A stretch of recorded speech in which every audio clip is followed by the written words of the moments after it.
26 جمادی ثانی اور صرف 5 منٹ کا مدرسہ سب سے پہلے فہم قرآن پر سورہ یوسف کی آیت نمبر 108 پر بات کریں گے کہ لوگوں کو اللہ کی طرف بلانا۔ اس آیت میں اللہ تعالیٰ نے نبی صلی اللہ علیہ وآلہ وسلم اور آپ کی یعنی نبی صلی اللہ علیہ وآلہ وسلم کی اتباع کرنے والوں کی ذمہ داری سے متعلق ارشاد فرمایا کہ اے پیغمبر کہہ دو میرا راستہ ہے، میں بھی پوری بصیرت کے ساتھ اللہ کی طرف بلاتا ہوں اور جنہوں نے میری پیروی کی وہ بھی۔ تو ایمان والوں کو دعوت دینی ہوگی، ایمان والوں کا کام ہے لوگوں کو دعوت دینا۔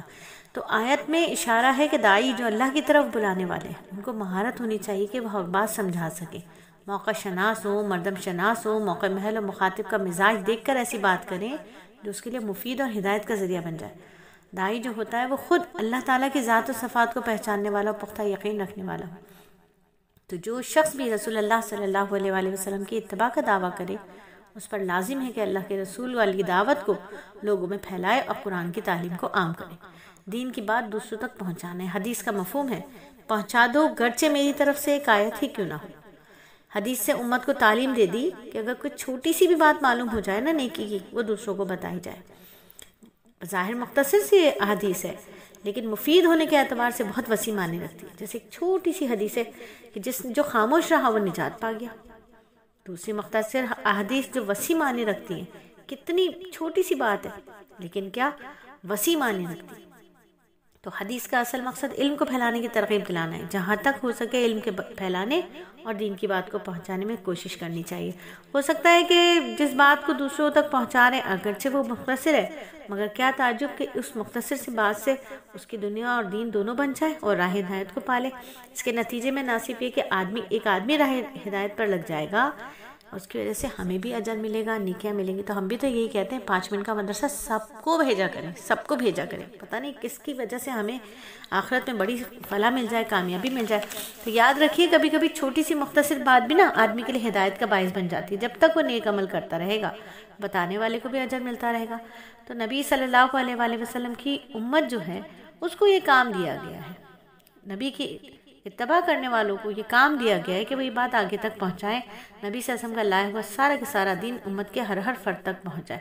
اللہ تعالیٰ سے علم نافع مانگنے چاہیے کہ اللہ تعالیٰ میں آپ سے سوال کرتی ہوں اس علم کا جو نفع مند ہو، اس روزی کا جو حلال و طیب ہو، اور ایسے اعمال کا جو آپ کی نگاہوں میں قابل قبول ہو۔ صحابہ اکرام رضی اللہ تعالیٰ عنہ جو تھے وہ ہدایت پھیلانے کا ذریعہ بنے۔ حضرت عروہ بن زبیر رحمۃ اللہ علیہ فرماتے ہیں حج کے موسم میں انصار نے جب نبی صلی اللہ علیہ وآلہ وسلم کی بات سنی، تصدیق کی، ایمان لیا تو یہ لوگ سارے عالم کے لیے بھلائی اور خیر کا سبب بنے۔ آپ صلی اللہ علیہ وآلہ وسلم نے ہجرت سے پہلے حضرت مصعب بن عمیر رضی اللہ تعالیٰ عنہ کو مدینہ منورہ بھیجا تو وہاں جا کر لوگوں نبی صلی اللہ علیہ وآلہ وسلم کی باتیں بتلاتے اور قرآن مجید پڑھ کر سناتے۔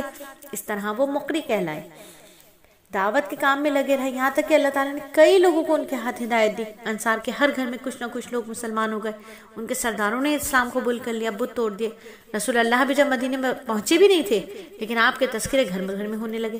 اس طرح صحابہ اکرام رضی اللہ تعالیٰ اجمعین حضور صلی اللہ علیہ وآلہ وسلم کی نیابت میں دین پھیلانے میں لگ گئے۔ ہمیں بھی ان کے نقش قدم پر چل کر لوگوں کے لیے ہدایت کا ذریعہ بننا چاہیے۔